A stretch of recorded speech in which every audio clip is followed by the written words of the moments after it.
শৈশবে ছুটে বেরিয়েছেন গ্রামের পথে প্রান্তরে, অথচ এখন হাঁটার শক্তি নেই, পারেন না দাঁড়াতে।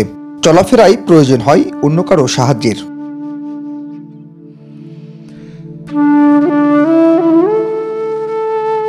নওগাঁর নিয়ামতপুর উপজেলার হরিপুর গ্রামের একই পরিবারের শারীরিক প্রতিবন্ধী 4 ভাই বোন। জন্মের পর সুস্থ ও স্বাভাবিক ছিলেন 33 বছর বয়সী আব্দুল হাকিম, 31 বছর বয়সী আলমগীর, 30 বছর বয়সী সালমা এবং 27 বছর বয়সী আব্দুর রহমান। কিন্তু তাদের জীবনে ছন্দপতন ঘটে 12 বছর বয়স থেকে। বয়স বাড়লেও বাড়েনি তাদের উচ্চতা। সময়ের সাথে তাদের ছোট হতে থাকে হাত পা, চিকন ও বাঁকা হতে থাকে শারীরিক গঠন। আমি যখন 8 বছর 10 বছর তখন ভালো হাঁটিছি, 10 বছর পর থেকে আর বাড়িনি, বুঝতে পারছেন। আর আমি হলো পরে ওই এবেসির দিক ডাক্তার আমার বাপ বলছে নিয়ে আসছিল রাজশাহীতে। উনি বলেছে যে এনার হাড় বাড়ো না, এই জন্য এরাও বাড়ো, এরা বাড়বে না। মানুষের যে একটা হাড় বাড়লে কেন তো মানুষ বাড়ে, সেটা আমাদের বাড়বে না। আমাদের চিকিৎসা করেও খাইতে গেছে। আর হয় মায়ের আবার পাগল, দিনের সমস্যা, পাগনাতে লিয়ে গেলে মেলা টাকা লাগবে, এই টাকা পয়সা নেই। শৈশবের দুরন্তপনায় বন্ধুদের সাথে ফুটবল খেলেছেন তারা, হাটে বাজারে বসে আড্ডা দিয়েছেন সহপাঠীদের সাথে। আজ তাদের সমবয়সী বন্ধুরা সংসার করছেন, হয়েছেন সন্তানের বাবা। অথচ 4 ভাই বোনের স্বপ্ন পরিণত হয়েছে দুঃস্বপ্নে। এখন কেউই নাই, সব চলে গেছে, কেউ আসে না, আমার কেউ দেখে না, খেয়াল করে না। আমরা 4 ভাই বোনে বাড়িতে পড়ে থাকি, জার্মানিতে আমরা থাকি আর না গল্প গুজব করি, কেউ আসে না।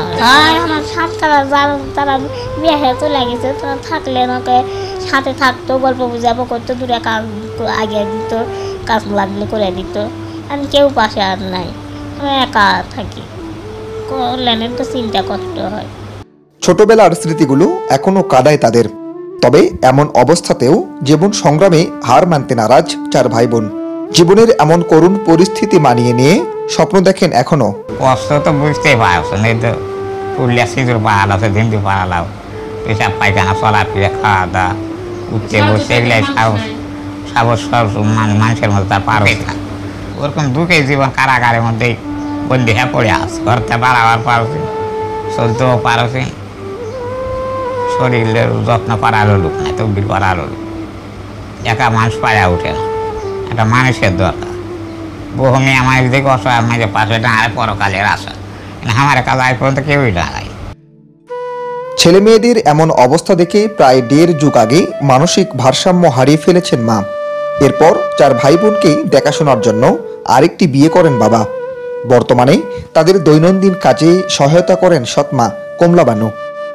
নিজের সন্তান না হলেও প্রতিবন্ধী 4 ভাই বোনকে নিজের সন্তানের মতোই পরম আদরে দেখাশোনা করেন তিনি। এরা বাচ্চা কাচ্চা যখন এরকম হলো, তো বাচ্চা কাচ্চা চিন্তা ভাবনায় তখন বলে যে আমার বাচ্চারা যদি ভালো হতো, বিয়ে শাদী করতে লাতিপতি হতো, দেখলে আমি আনন্দতে থাকতাম। মানুষের ওই যে দেওয়ারে বেটারা আছে, ওরা বিয়ে শাদী করছে, বাচ্চা কাছে ভালো, তো আমার সন্তান এরকম হলো কেন? এটা চিন্তা ভাবনায় টেনশানে একবারে ওর ব্রেনের সমস্যা হয়ে গেছে। সে ছুটে বেড়ায়, বাড়িতে থাকতে পারে না, দেখাশোনা করতে পারে না। একটু বড় বোন ছিল ভালো, ও মানে অসুস্থর মতো, ওরও ছোটো বাচ্চা কাচ্চা ছিল। তো এরকম ভাবে এখন গায়ে গায়ে ঘুরে বেড়ায়। মানুষের মানে একটা প্রশ্ন আছে, তো এখন বাধ্য হয়ে মেলা চিকিৎসা করার পরে ভালো হয়নি। ওখানে এখন বর্তমানে লোয়ার জিন্দিলটা বান্ধা আছে, বড় মেয়ের বাড়িতে। হ্যাঁ, বড় মেয়ের বাড়িতে বান্ধা আছে। আর পাবনাতে নিয়ে যাবে চিকিৎসা করার জন্য, কোনো টাকা পয়সা আর্থিক অবস্থা নাই। এর জন্য যদি কেউ কিছু সাহায্য করে তাহলে করতে পারে, তাহলে একটু উপকার আসতো চিকিৎসা করার জন্য। পরিবারের আর্থিক অসচ্ছলতার কারণে দেখাতে পারেননি ভালো কোনো চিকিৎসক। সাধ্যমতো ডাক্তার কবিরাজ দেখালেও তাতে লাভ হয়নি কিছু। পরিবারটিকে সহযোগিতার জন্য সরকার এবং সমাজের বিত্তবানদের এগিয়ে আসার আহ্বান জানিয়েছেন স্থানীয়রা।